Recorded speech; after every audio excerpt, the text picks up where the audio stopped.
This is breaking news. And Mayor de Blasio is giving an update on the coronavirus pandemic in New York City. Let's go to it now.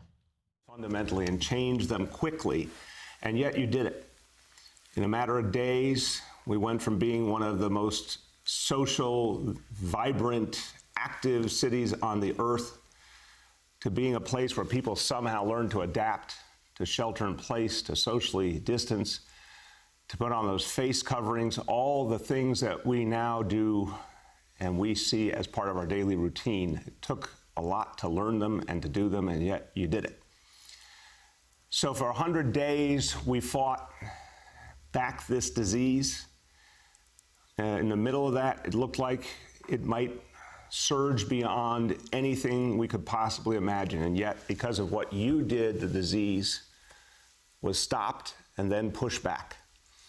We've got a long way to go in this city, and we have to be very, very careful of the danger of this disease resurging, the danger of the boomerang, the danger we're seeing playing out right now in states in this country that tragically, I think, moved too fast without the right precautions. And we're seeing people suffer, and we're seeing people die because of that.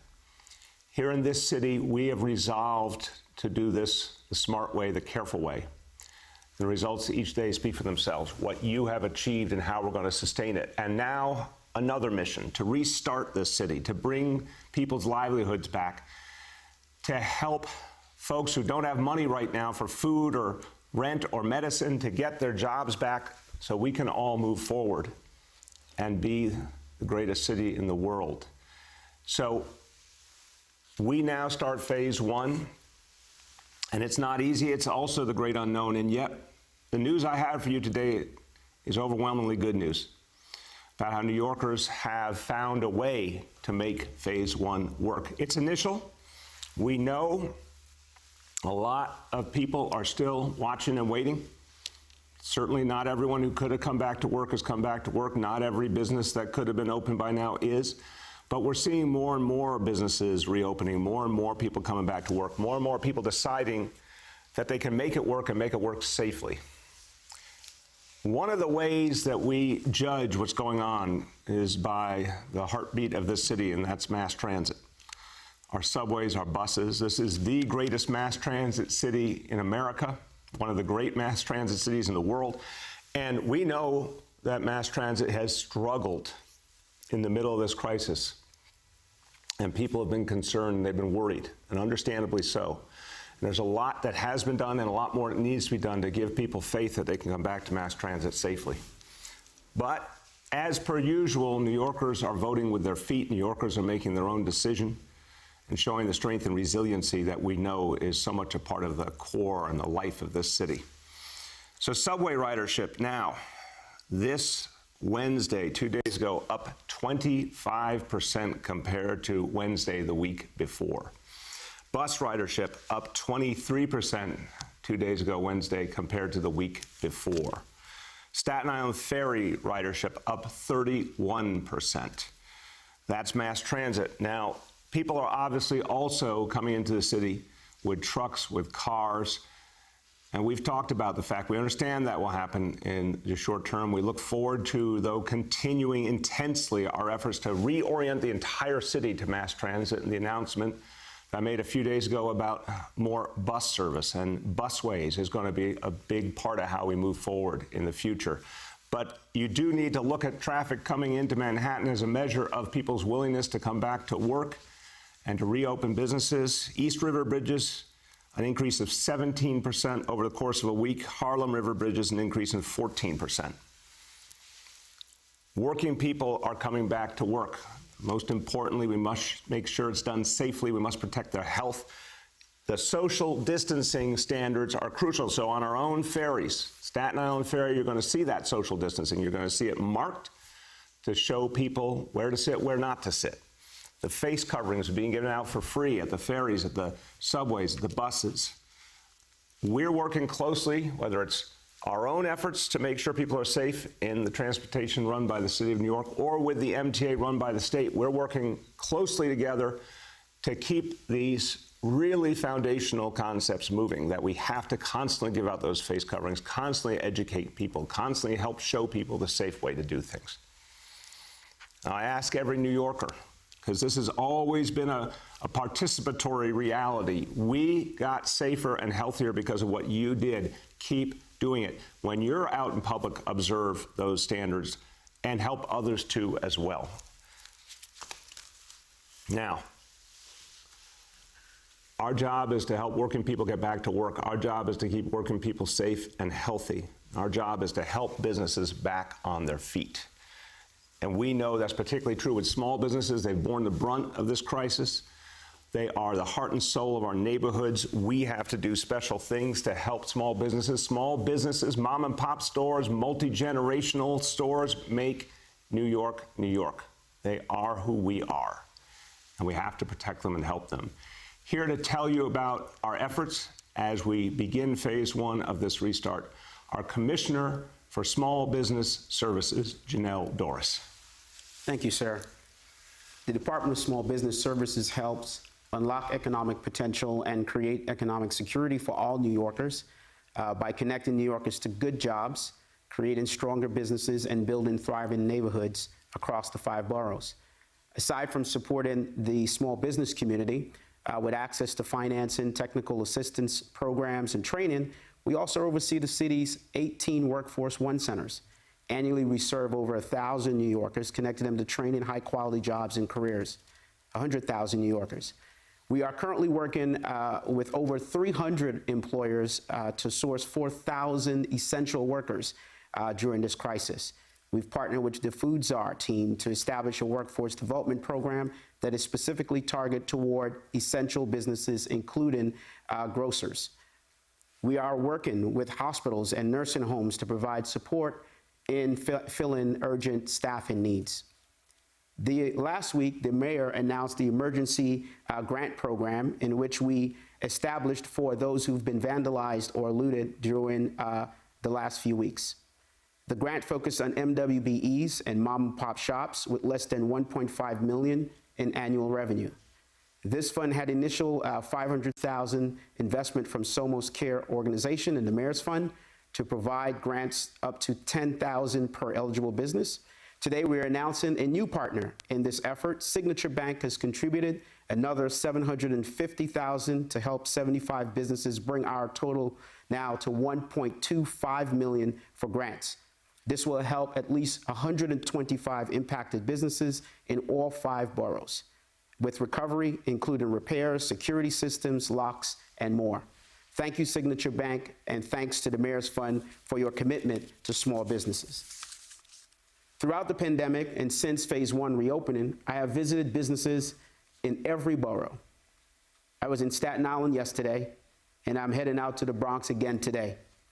We know that New York City means business, and our small businesses are tough, resilient, and are looking forward to coming back. I've heard firsthand there is real optimism out there, a real sense of it. Yet we understand that the challenges of reopening for some of our small businesses are real.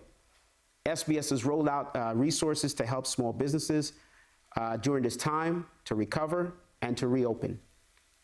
From the onset of the pandemic, we quickly launched several resources to help reopen small businesses and provide the necessary guidance and support they need.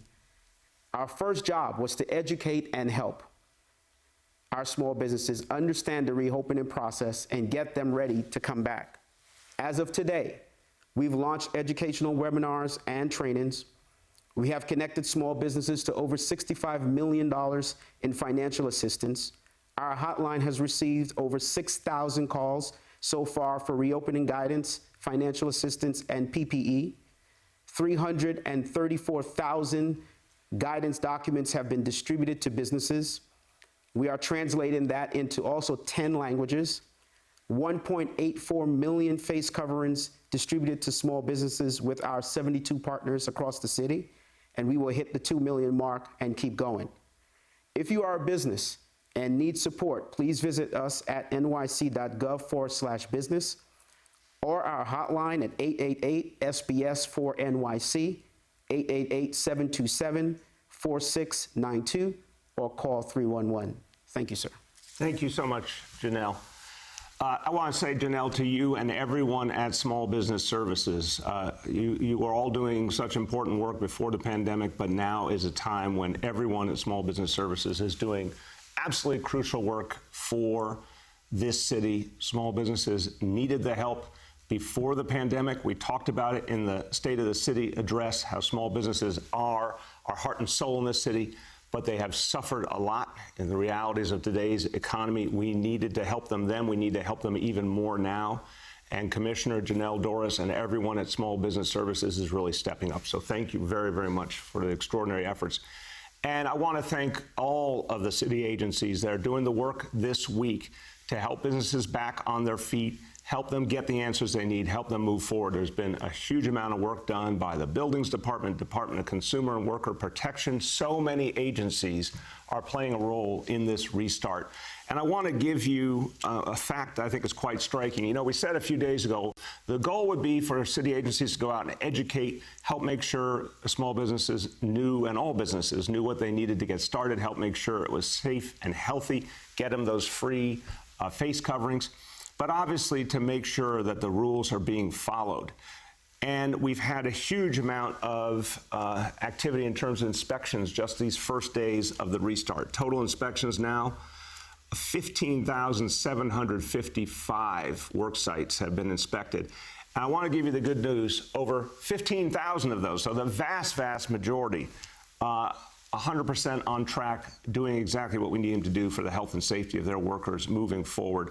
3% only needed a warning or some education on something they needed to fix, and that is being fixed. And again, our goal is not to give fines in the first instance. Our goal is, as everyone's learning together how to do this, help them move forward, help them get it right. Down the line, if we need tougher enforcement, that's always an option. But we hope to never need that. We hope to help everyone get to the right place for the health and safety of all, and so the restart can keep building. Now, the restart is heating up, but something else is heating up, and that is the weather. And we can all feel it, that hot summer ahead. We've talked about the fact that we have to get ahead of the hot weather and protect New Yorkers, particularly those most vulnerable, from what Mother Nature may have in store for us. And we have to particularly focus on our seniors. Our seniors have borne the brunt in the coronavirus crisis, and particularly seniors who have not had enough health care in their life, because health care, again, tragically, is distributed in this country according to income, not according to need. Another reminder why we need universal health care in this country. So many seniors have gone a lifetime without all the health care they deserve. So many seniors who are lower income are suffering right now. We need to make sure they are protected against the heat ahead. So we have a program we launched weeks ago called Get Cool NYC. And the idea of Get Cool NYC is to focus on those who are most vulnerable, make sure they are safe, make sure they're kept cool, even with some of the challenges of the coronavirus, even with some of the adjustments we've had to make, some new approaches, make sure our seniors are safe. So, first of all, most important immediate piece of this is giving out 74,000 free air conditioning units to low-income seniors, and a focus particularly on low-income seniors in public housing. About a third of those air conditioners will go to low-income seniors who live in NYCHA. Right now, there's been outreach to approximately 180,000 seniors to find out who needs these air conditioners. 25,000 have met the standards, and we're moving to install those air conditioners and then keep going from there. So 4,000 units installed already, more going each day. The goal is to be able to install 1,500 air conditioners each day and have all 74,000 installed by the end of July. We are confident we can meet that goal. Now, the Public Service Commission, I'm sorry, start of July, I misspoke, my apologies. Start of July, end of June, start of July, my apology. The Public Service Commission, the State Public Service Commission, we reached out to them. We sent a particular request to them asking help with low-income New Yorkers who have to pay their energy bills over the summer. As the hot weather's coming, we want people to be able to afford that air conditioning. It's one thing to have the air conditioning unit, you have to be able to afford it as well. The State Public Service Commission has come through, and I want to thank them. That's a big deal. They're going to double the current commitment for subsidizing the energy bills of low-income New Yorkers. So almost 440,000 New York City families will benefit because of this decision by the State Public Service Commission. And the average savings per customer will be about $140 this summer. That's, for a lot of families in this city, a lot of money. So a big step forward. Thanks to the PSC for this really important helping hand. All right, I want to turn to a different topic that is very much relevant to what we've done, all of us, fighting the coronavirus, and a reminder, as we restart, we're going to make sure that the parts of our lives that really determine our future are protected, and that means voting. You know, it's been a tough, complicated time, but one thing we know in a democracy is it's so important to keep the democratic process strong and moving no matter what's thrown at us. That's been the history of this city and this country.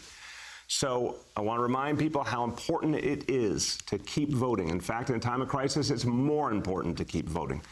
Okay, you have 5 days left to request an absentee ballot. And remember, any eligible voter can vote by mail now. It's not like it used to be with absentee ballots where you had to, prove you're going to be out of town or you could not get out of your apartment or something like that. Anyone, everyone is welcome to send in an application for an absentee ballot to basically vote by mail, as is done in many parts of the country already.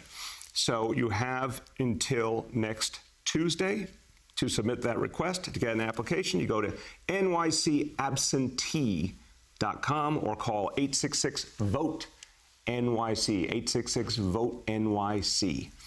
June 23rd is the primary election day, and if you need any more information, go to vote.nyc and you can get all the information you need, and the most important thing is to make your voice heard.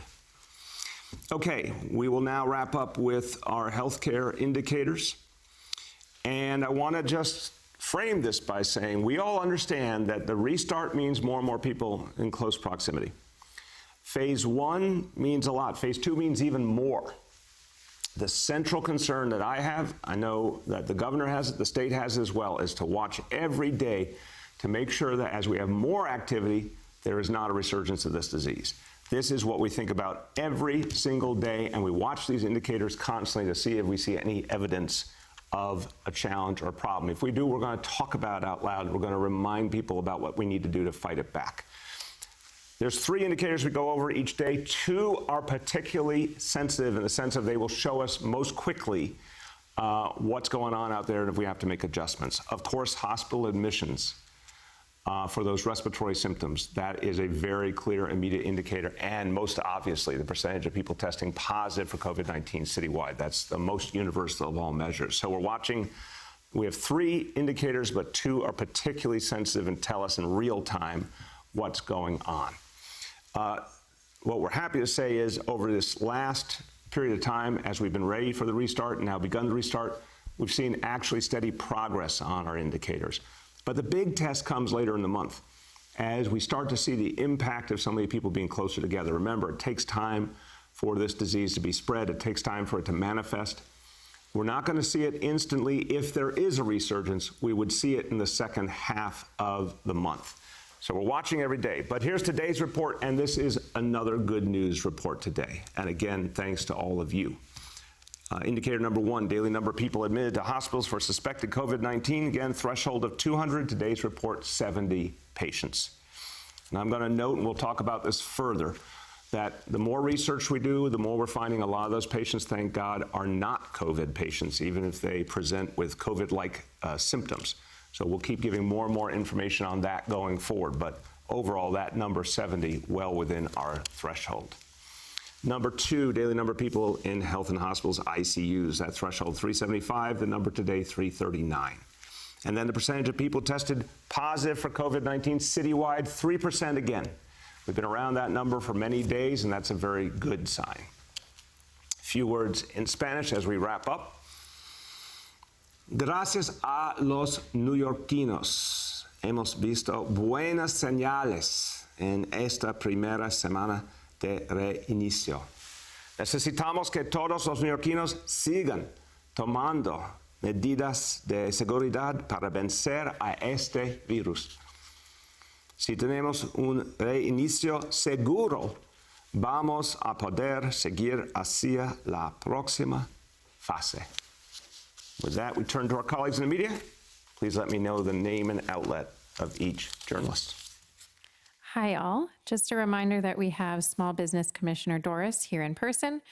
And on the phone, we have Deputy Mayor Bean, President and CEO of Health and Hospitals, Dr. Katz, Emergency Management Commissioner Criswell, Senior Advisor, Dr. Varma, Deputy Commissioner for Traffic Management and Planning, Beaton, and Senior Advisor and General Counsel for Democracy NYC, Wood. With that, I will start with Samantha from 1010 Wins. Samantha, are you there? Samantha, can you hear us? Samantha, we'll circle back. Wait, try one more time. Samantha, can you hear us? I want to just encourage to all our colleagues in the media, please, if you can call from a hard line, please do, or if you can make sure you're in good cell range, it really, really helps all of us. But Samantha, one more time, can you hear us? All right, we'll come back to Samantha. All right, next we'll go to Yoav from the city. Hi, everyone. I wanted to ask about the selection of James Johnson to lead the independent review of potential NYPD misconduct in responding to the protest. In his role as Corp Counsel, if there are lawsuits filed against the NYPD, he would be the official to lead Corp Counsel, the law department, in defending the city against those lawsuits. So how can he possibly do an independent review without a conflict of interest? You know, why would he point to potential misconduct that he then, in his role as Corp Counsel, would have to defend the NYPD against? Yoav, I appreciate the question. Obviously, in making the selection, I was familiar with the role the law department plays, but I'm also familiar with Jim Johnson and his history. He has done independent reviews related to civil rights and law enforcement, and previously he has worked within law enforcement. He has worked monitoring government. He's done a lot of different things that make him powerfully suited to this role. I have no doubt he can maintain his independence and set whatever appropriate boundaries. But constantly remember that it is also the Department of Investigation and Commissioner Margaret Garnett will be doing their review, and I have no doubt about the independence of that review as well. So I think we are bringing in capacity from two leaders who as individuals bring so much to the table, two departments that bring a lot to the table. I want the whole truth. You know, I've made very clear to both of them, go wherever the facts lead. I am not worried about any question of liability. I want the truth, and they both understand that, and I'm convinced that they are well suited to get us the truth. Thanks. Just to follow up, you addressed kind of the independence aspect of it, but not the inherent conflict of interest there. Why would, as an investigator, why would he point to potential failings of an agency that he then is responsible for protecting in court? And just to add a little bit to that, is the OIG NYPD also involved in this investigation? Yeah, you can talk to Department of Investigation about how they are going to structure it, but absolutely the IG for the NYPD will be involved. And again, I'm just convinced, knowing Jim Johnson, knowing his history, understanding what he brings to the table, it's so important from my point of view, for the people of this city, for him to be involved in finding out what the truth is. Again, the conflict exists if there's any desire not to portray the truth and act on it. Again, we want the whole truth, and we're not concerned about the liability issues. We want to figure out what exactly happened and what to do about it. Jim has so much history acting on that very question in other settings, and he's been very, very effective doing it. And again, DOI right there, always providing another element to the equation and a clearly effective independent element. I think it's a good combination that will get us where we need to go. Next, we have Julia from the Post. Hey, happy Friday, Mr. Mayor. Friday. Two questions for you. The first one, you praised Chief of Department Terrence Monahan for taking a knee with protesters. Now we have NYPD Lieutenant Robert Catani, who wrote that he regrets his, quote, horrible decision to give into a crowd of protester demands and perform the symbolic pose. At the same time, he said he still condemned the actions of the former Minneapolis cop accused of killing George Floyd. Just wondering what your response is to his retraction. I don't know him. I appreciate that he condemned the killing of George Floyd. I think every police officer in America should condemn the murder of George Floyd because it represents something that has nothing to do with the oath that police officers take. I don't know the lieutenant, but what I do know is the chief of department, Terry Monahan, did something really important, not just for New York City, for the whole nation. I mean, let's be clear, Terry Monahan is the highest ranking uniform officer in the largest, most prestigious police force in the United States of America. He chose to take a knee after making a very powerful speech, and anyone who hasn't heard it should listen to it, talking about how we New Yorkers are all in this together, we need to solve our problems together, and there's no police who should ever accept the kind of thing that happened in Minnesota. He took the knee to show people that he respected and heard their voices. And the crowd responded in kind at that point and dispersed what was a tense situation. So I want to give a lot of respect to Terry Monahan for what he did. I don't know the lieutenant. I don't know what he feels, but I want to go back to the beginning of your question. The person who is the highest ranking member of this department did something I think very important for this city, and I commend him for it. Great, thanks. And then my second question is on a different topic. One of my colleagues asked last week whether you'd seen any uptick in coronavirus cases or hospitalizations since the protests started. And now I believe it's been over 2 weeks. You said it would take a few more days to determine that. Now that it's been several days, have you seen any evidence of a spike? I know one publication mentioned a 3-day rise in hospitalizations.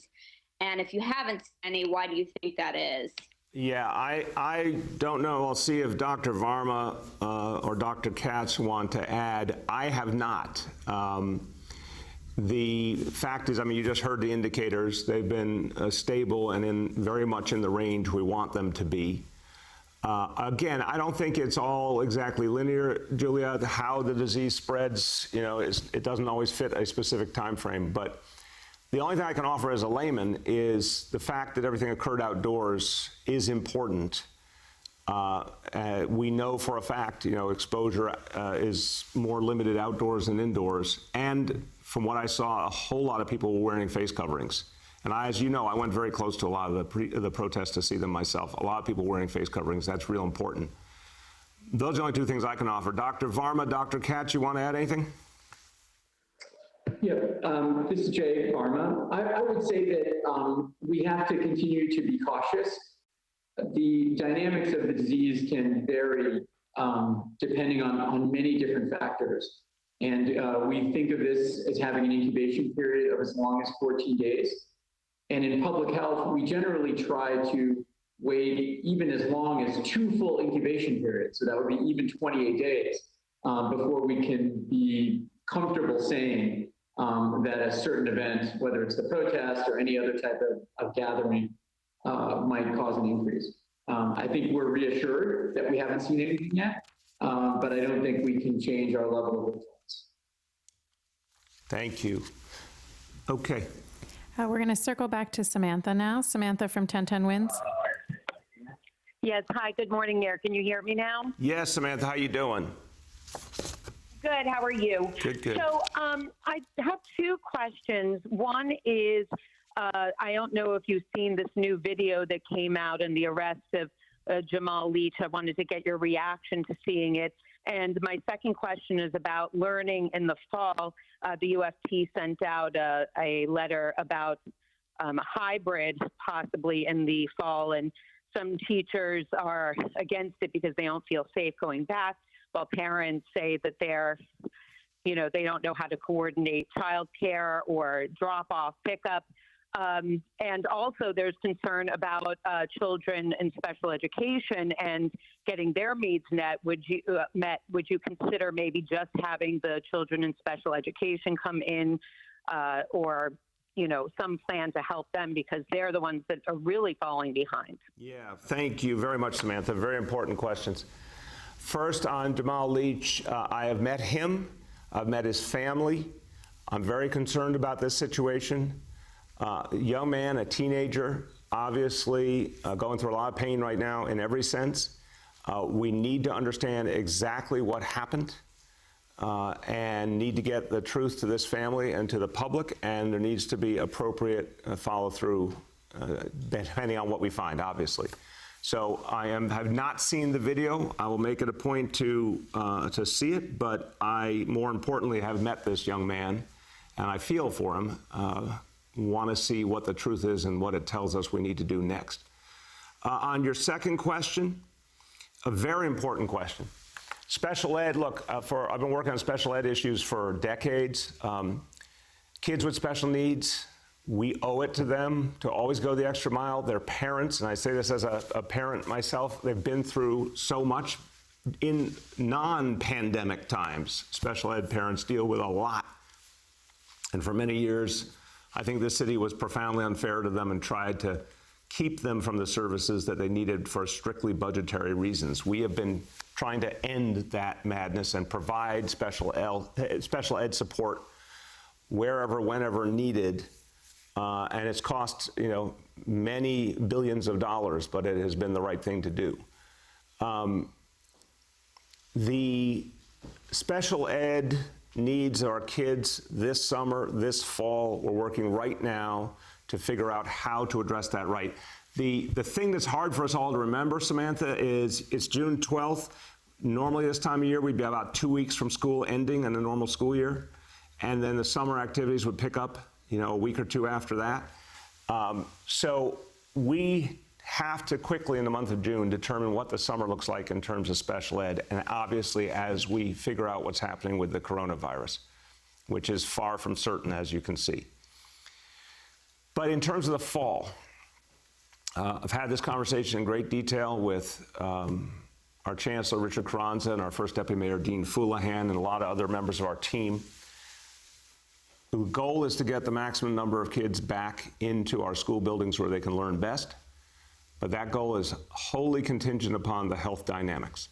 We have 3 months until school reopens, so 3 months to see whether we beat back this disease more or whether we are dealing with, unfortunately, a resurgence. We're going to make decisions based on health and safety first. If the health conditions allow, and we can keep our kids safe, our families safe, our educators safe, our staff safe, we want the maximum number of kids to come back to school.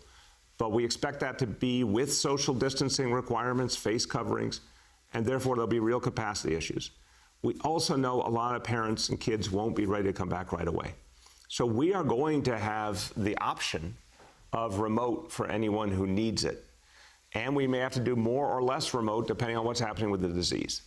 So we'll have different opportunities available, different plans ready, but the goal remains 3 months before school begins.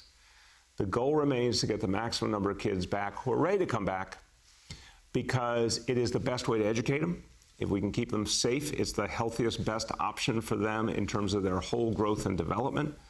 And as you said, there's some parents who are absolutely asking us now to reopen school so they have that option for their kids as they return to work. So we're going to be ready. Depending on the health and safety dynamics, we're unquestionably going to be ready. Next, we have Alice from CBS. Hi, Mr. Mayor. Good morning. Good morning. How you doing? Good, thank you. Okay, so Camden, New Jersey removed its Columbus statue last night. When asked yesterday, Governor Cuomo says he supported the statue here in New York. Was wondering your thoughts on it. I know the commission established in 2017 ruled keeping it in place. Do you think we need to revisit this? Alice, the commission did really careful, extensive work, really good, devoted people who care about understanding all of history, and they care about social justice, and they came up with a vision for how to address this. And we should, I think, just stick to what was achieved by that commission. Alice, you have a follow? Yes. Are any concerns that people will take matters into their own hands? I know security was stepped up around the statue. Again, the important point is just we need, as a city, to just keep moving forward on so many fronts. I'm concerned, I'll tell you what I'm concerned about. I'm concerned about the here and now issues that we need to address. Right now, I'm concerned about everything we have to do to keep people safe in this city, to get people back their livelihood, to address the crucial issues of reform that we are talking about this week, better, clearer police discipline, shifting resources from the NYPD to youth services and social services. That's where my concern is. Next, we have Ben from Fox News. Ben? Hi, Mr. Mayor. Thanks for taking my question. First question is, I'd like to get your reaction to a lawsuit filed by the New York City Detectives Endowment Association. It's against a looting suspect accused of attacking one of its members, and they're warning of other such suits. And I'll give you my second question after that. Thank you. Yeah, thank you, Ben. I have not seen what the lawsuit is about. I can only say, not knowing the details of the case, just a broad statement. We need peace in this city. We need to move forward in this city. And, I want to see anything involving the police and their actions. As we've talked about earlier in this press conference, there are multiple investigations going on. But I also want to remind people how important it is to never do violence towards anyone, including towards police officers. It's just not acceptable in a democratic society to do violence towards our police. So I don't know the details of this, but that's what I believe broadly. What's your second question, Ben? Thank you, Mayor. And just the second question being, we're several days now out of the riot situation and the violence we saw. When all's said and done, what grade would you give the NYPD, considering that only very few, a small number, have been put under investigation? The overall force seems to have done a pretty good job. What's your assessment of the NYPD's handling of the protests and the riots? Yeah, Ben, I would say very important to recognize overwhelmingly peaceful protest. A small number of people who aimed to do violence at those protests, but a very small number, and they were increasingly driven off by the peaceful protesters.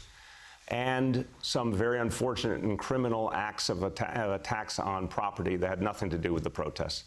So you use a word I don't think is the right word, because I've seen here in this city, all over the country, what it looks like when there's something that's much deeper going on.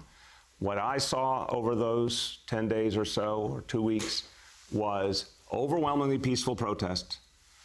I saw some specific acts of violence by people motivated to do violence against our police, which is unacceptable.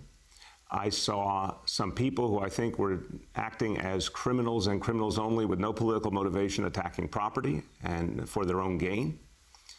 But if you look at the overwhelming number of people who were engaged over those days, they were peaceful protesters. And if you look at the overwhelming number of police officers who were involved in those days, they did their job and they did it with restraint. And we have some officers who did something wrong, and that is now being fully investigated by multiple levels of government. Clearly, some officers are already experiencing the consequences. And I think that process is working, and it needs to be fast and transparent. And because of the law passed in Albany now, we'll be able to do a lot more. But overall, look, I don't give grades. I've never given grades. I will say something about the city of New York and the NYPD and the protesters. We went through an extraordinarily difficult time.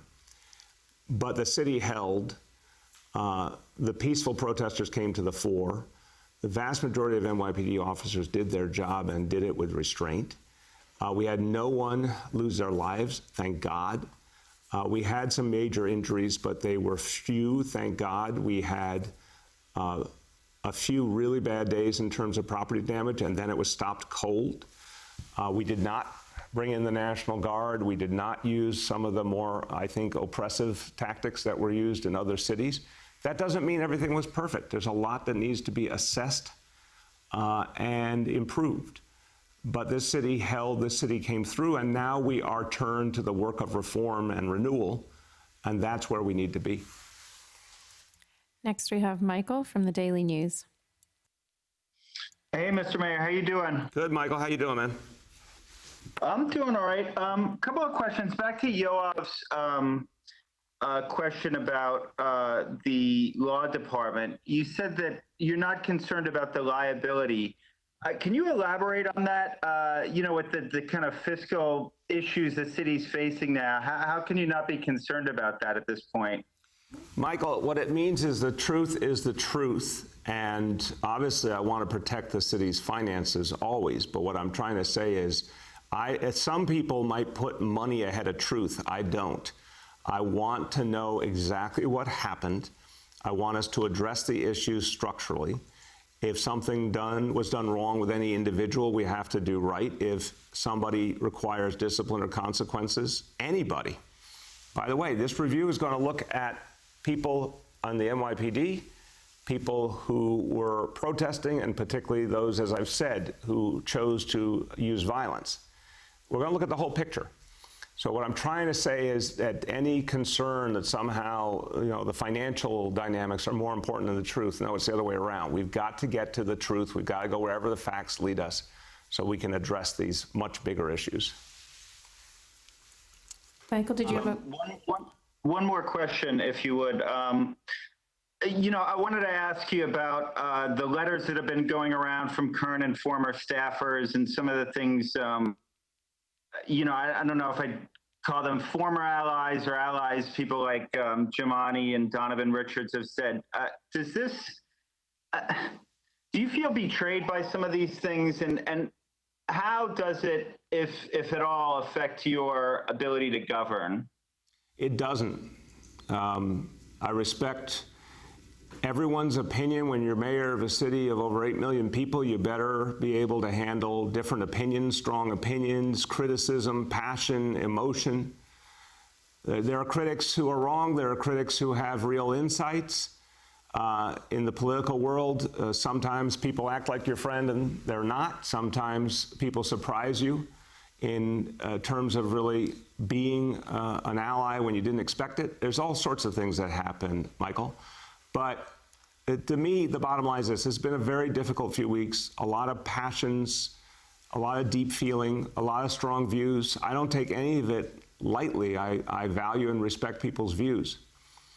But I think anyone who questions the ability of this city government to do what we're here to do, and my ability as mayor to use all the tools of city government, even in a time of crisis, doesn't really understand the reality of New York City. We have kept going. This city has gone through so much over the years. This city has stayed strong during this crisis, the coronavirus, over 100 days. We had a really difficult few weeks, but we fared a lot better than many cities in this country. You threw those, we're the epicenter of the virus. I want to remind you, Michael, I'm not saying this because you don't know, I was saying it to make the point clear. Other cities went through the challenges the last few weeks in terms of protest and addressing these horrible age-old issues of structural racism. And a lot of them used much harsher tactics. A lot of them saw much more violence. This city that was already the epicenter of the coronavirus in this country also went through that. And notwithstanding some very painful moments and some things we need to do better, this city came through very strong. And we are poised to now make profound changes and reforms. I'm really pleased with what the legislature has done. We're going to do a lot of great work with the city council. We're going to do a lot of great work immediately in our budget. So I'm quite clear, quite confident about what I can achieve over the next year and a half, what the city government can achieve. And folks who misunderstand the power of the mayoralty and the strength of the city government in New York City really need to get a little more informed. This is the strongest mayoralty in the country in every sense, and the strongest city in the country in every sense. And we can persevere through all sorts of challenges, and we will. So I'm quite confident in what we can do in the next year and a half. Next, we have Matt Chase from Newsday. Hey, good morning, Mr. Mayor. Hey, Matt. 2 questions. Hey, sir. Will you vet the restaurant recipients of the grants that you announced yesterday for health department inspection and wage complaints? And I'll ask my second question after. I will start. It's a good question, Matt. Appreciate it. I will start and I'll turn to Commissioner Janelle Dorris, but just starting to say this. The crucial thing in everything we do is, of course, absolutely want fairness for working people, absolutely want health standards complied with. We also have to recognize at the same time that we are talking about community-based small businesses that really must survive for the good of their communities. And there's such fear, and I've talked to a lot of elected officials about this, there's such fear about communities losing their heart and soul, which are these mom and pop stores, these multi-generational businesses, these restaurants that are gathering places. And you know, we're not talking about gentrification a whole lot now, and I don't blame anyone over the last 100 days, but came up last night. We had a really powerful, I did a conference call with faith leaders, and one of the leaders from Central Brooklyn, and I want to shout her out because I found her words profound, Sister Majida Salam, talked about the impact of gentrification on Central Brooklyn and how long before the protests or the coronavirus, there were profound senses of injustice as people saw gentrifiers come in and seemingly be favored over people who had been in the neighborhood for generations and had struggled through the tough times. So I want to put this in perspective, that those community-based restaurants are part of the heart and soul and identity, and people are so fearful they're going to be wiped away that by gentrification to begin with, and then coronavirus, economic crisis, and we've got to help them back on their feet. I don't think there's a contradiction between that and making sure, of course, that they are safe and they treat their workers well. And particularly in the initiative we talked about yesterday that was laid out by the First Lady and by Toya Williford, the Executive Director of the Mayor's Fund, there are specific guarantees about wage levels in that initiative. Commissioner Dorris, you want to add? Sure. Just to reiterate, the restaurant revitalization program, $3 million for this opportunity, 27 hardest hit communities, 30,000 grants and $20 per hour, at least for 6 weeks, for supporting 1,000 workers. All that to say that, look, we want to make sure at 27,000 restaurants in the city, particularly those in the hardest hit communities, that they have the support they need. And I think that program does it. What we're doing also, the Department of Small Business Services assist and help those businesses get back on their feet. But we do want to make sure that we are getting to those who need the support the most. And again, that program is representative of that as well. Thank you. Go ahead, Matt. How many internal affairs inquiries have been generated stemming from the protests, and how many of those were initiated because the NYPD initiated that inquiry on its own, meaning the PD flagged behavior because they saw a police officer doing something wrong, rather than because of a video caught a cop in the act? Do not know the answer is the truth. IAB initiates its own investigations for sure. I've seen that for a long time. It also initiates investigations because civilians make complaints. Or they're brought by the media, they're brought by elected officials, they're brought by other agencies of the city government. So in terms of the breakout of these last days, I don't know that yet, but we'll get that to you. Also, I don't think it's all done yet, meaning I think information is still coming in. Anytime we receive a new report, we want to make sure IAB is following up, and I think that's still happening. But we'll get you whatever we can on the state of play up to now. Next, we have Sophia from WNYC. Morning, Mr. Mayor. Hey, Sophia, how are you? Hello, Mr. Mayor. Can you hear me? Yeah, can you hear me? Can you hear me? Yes. Last week, China Williams, a 27-year-old parolee, was trapped by NYPD before curfew and with hundreds of other peaceful protesters. He said NYPD officers didn't care when he told them he was an essential worker who had just finished his shift as a janitor at an HRA office. And as a result, he spent the last week in jail on a technical parole violation based allegedly on violating your own curfew. How much responsibility do you feel you bear for implementing a curfew that has resulted in peaceful protesters and essential workers being jailed? Yeah, Sophia, could you say the name again? Make sure we're speaking about the same person, please. China Williams, 27. Yeah, I have, I think we're talking about the same situation, but not the same name, at least from what I have. I'm looking at Freddie Goldstein for a moment. It's not the same name, but it sounds like the same case, but we'll confirm. Sophia, in the interest of making sure I'm accurate, let me have us come back to you. I was briefed on one particular case where it was someone who was on parole, and we're trying to understand what happened in that case. Why the fact that someone, as I understand it, was someone who had been in state prison, came out, was on parole, and what the interrelationship of being on parole and that arrest was. And I'm still trying to get the facts about that. But let me be clear. We said from the very beginning that essential workers were exempted from the curfew. No essential worker who was going about their business as an essential worker should have ever been arrested by the NYPD. Now, I don't know if that's what happened here. This is absolutely, Sophia, part of the investigation. This particular instance needs to be looked at. The state AG, the independent investigation by Department of Investigation and Corp Counsel, IAB, everyone needs to look at what happened here. The curfew, to your question, was I'm convinced was the right thing to do because it was part of how we overcame both the violence that we were seeing, but more importantly and specifically, the attacks on property that really were causing horrible damage in the city. And I went up to the Bronx. I saw a working class community deeply, deeply hurt by the attacks on property. I saw immigrant small business people, their lifetimes' work destroyed. It was the right thing to put the curfew in place to stop that. The second we saw that that was not happening and we were convinced it would not happen again, pulled off the curfew. But that doesn't mean that everything that a police officer did during that time was right, and we're going to do review across the board to make sure things were done properly. And if they weren't done properly, there need to be consequences. Sophia, do you have a follow-up? I do, and this is about day camps. The state has cleared day camps to open on June 29th, but many camps here in New York City that need permits from the Parks Department say they haven't gotten them yet. Will the Parks Department issue permits to camps, and when can we expect that? It's an important question, Sophia. I got to get an update on that.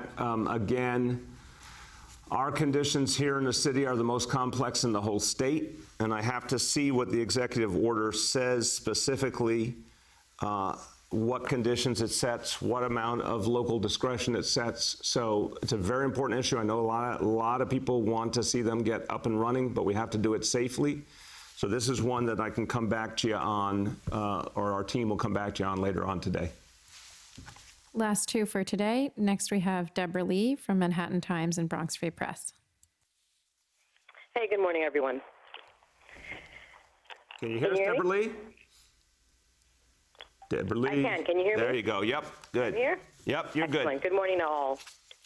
Terrific. Mr. Mayor, I wanted to ask you about some concerns that advocates and undocumented immigrants are having as the city continues to move deeper into its reopening. A lot of them are feeling like they're being left behind, and I wanted you to speak specifically to whether the Race Equity Forum and the panel has been actually, developing specific policies and measures that speak to their concerns. You've got rent, the moratorium coming up. You've got a lot of issues, particularly with restaurant workers that you mentioned yesterday, that affect undocumented immigrants, and many of them are not hearing that the city is planning for their return to the regular strictures of life. Well, Deborah Lee, it's a very, very important question.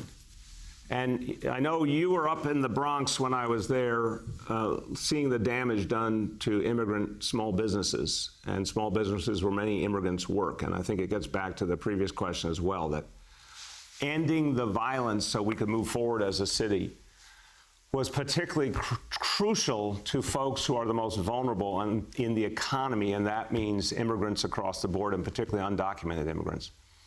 So we've got to understand how all these pieces interplay, restoring peace so we could move forward with the restart, so that we could get people back to work, particularly those who needed the work the most, is how I see the way the pieces come together. We have, as a city, committed for undocumented folks not only fairness and respect and never asking documentation status, all of our efforts to help people. Our food program is for everyone, regardless of documentation status. Our guaranteed health care program is for everyone, regardless of documentation status. Obviously, public schools, you name it, a whole range of services. And what I've been trying to do to make sure that there are not evictions helps everyone, including undocumented folks. We also work with Open Society Institute on specific funding from the outside, from the philanthropic world, to help undocumented folks who have lost their income. Going forward, the Task Force on Racial Inclusion and Equity, 3 co-chairs, 1 executive director. Of the 3 co-chairs, 1 is an immigrant himself, Deputy Mayor Raul Pereira-Hense. 1 is a child of immigrants, Grace Bonilla, the executive director. I know they are deeply, deeply sensitive to what immigrant New Yorkers go through. I think there's no question the task force is looking at the needs of immigrants and specifically undocumented immigrants to see everything we can do. But I would say, again, I think the first question is how to help the businesses that are most likely to support immigrant communities and employ immigrant New Yorkers. I think what Commissioner Doris talked about, a lot of that initiative, those initiatives that he's talked about are specifically helping immigrant businesses. Obviously, the money helping the stores recover in the Bronx. The restaurant initiative that the First Lady talked about yesterday, I think they're all focused on helping immigrant businesses in so many ways. So a lot more to do, but I at least want to give you some frame of how much of a focus it is. Deborah Lee, do you have a follow-up? I do. It's actually on a separate question. Mr. Mayor, you've been really open about what you feel are some of your gaps in terms of understanding and privilege as a white man. And I wonder, given the unrest and the kinds of police actions that we've seen in the last weeks, do you think, with all due respect to Commissioner Shea, that it was incumbent upon you, since you were looking to be a transformative mayor, to have appointed a commissioner of color, a police commissioner of color, as many advocates had wanted to have happen long before? I appreciate the question, Deborah Lee, and it's a very thoughtful, important question. I obviously ask myself in everything I do how to balance all of the factors. I want to see maximum inclusion and representation. When you think about this administration, by far the most representative administration in the history of the city, well over 50% of the senior leadership roles are women. There's greater representation from all communities than we've seen in any city government before, but we want to do more, and we want to do more in the next year and a half, and we want to see future administrations do more. I think the question of police commissioner, it combines so many, it's one of the toughest jobs in America to be the commissioner at NYPD, and it combines so many different factors that I think the most important thing for me was, who did I think, when you composite everything, I mean, there's literally 1,000 different things a police commissioner needs to think about. When you composite everything, who was in the best position to move us forward across the board? That meant the constant reform of the NYPD, continue to drive down crime, fight terrorism, which we're not thinking about a lot right now, but we did have to think a lot about before. Continue to develop the extraordinary talent in the organization and bring forward leaders of tomorrow. There's so many pieces to the equation. And I don't think it's one thing or another, Deborah Lee. I don't think it's, I absolutely understand your question. I appreciate your question. But to me, it was who could move us forward most effectively when you thought about all of the things we had to achieve with NYPD and its future. And look, I think when you actually drill down on what Commissioner Shea is doing, he's been dealt a very tough hand, just new on the job, some of the challenges that we have been dealing with, including the pandemic. I've seen a very, very coherent strategy to move the department forward. His focus on youth is now going to come to the fore again.